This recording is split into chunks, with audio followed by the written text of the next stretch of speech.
guys, today I have a quick tutorial on how to tint the back window of an Impala. This is just a general video on how to do it. You can apply this to pretty much any back window out there. The method that I'm going to be using is a dry shrinking method. So the first step you want to do is wipe off your window, make sure all the dirt and sand is off of it. Next you want to spray it back down again and spray down a bounce dryer sheet and wipe it all over the back window. This is so the tint won't stick to the back window. It makes it a lot easier to shrink it. Some people use baby powder. I prefer dryer sheets. After you apply the dryer sheet, you want to make sure it's completely dry before you set your tint on. Then you want to take a hard card and tack down the tint to the window. Next, take a light so you can see the border of the dot matrix. And then you're going to cut about 1/8 of an inch past that border all the way around the window. The knife that I'm using is a red dot Ultra knife. I'll have links below in the description on where you can purchase the Ultra knife and the blades. You always use a stainless steel blade though when you cut out film on a back window. This prevents any sort of scratches, and you don't want to press too hard when you're cutting out the film.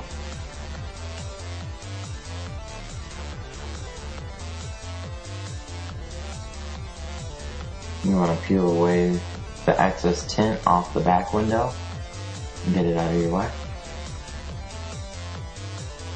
Okay, now I'm carting out the window in what's called an H pattern.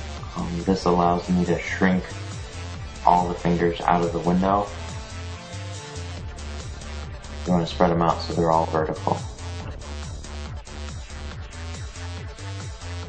Take your heat gun and start heating up the top of the fingers and work your way out.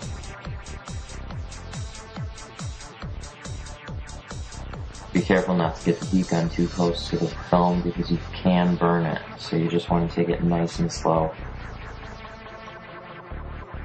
This is a very difficult method of shrinking, but this is also one of the quickest ways to shrink a back window. I shrink a window in quarters, as you're going to see. Just take it one section at a time. I'll speed this up for you guys so you can just get a general idea of how to do this.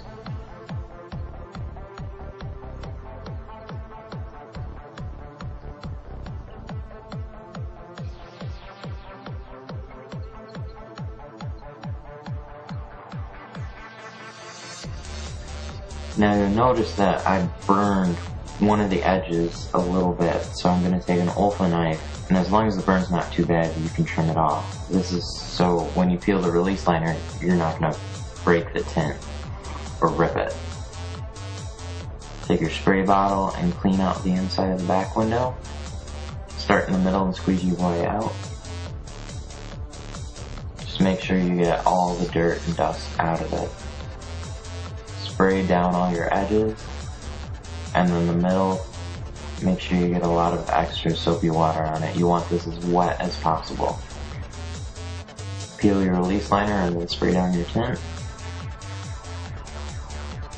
Now this is one of the trickiest parts. You have to pick up the tint, put it on the inside of the window without touching the tint to any of the side panels or the seats, including the headrests.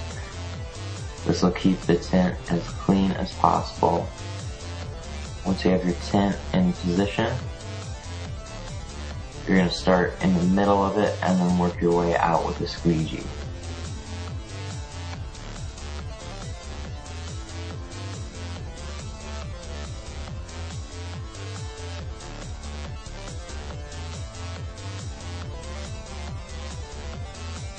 Make sure you get all the white air bubbles out of the window.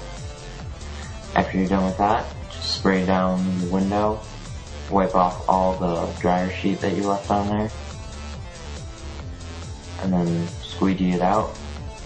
Squeegee the top off, wipe it down. It's one of the best ways to clean the window. And there you have it. 20% on the back, 35% on the front windows. And there you go. Thanks for watching. Make sure to comment, rate, subscribe.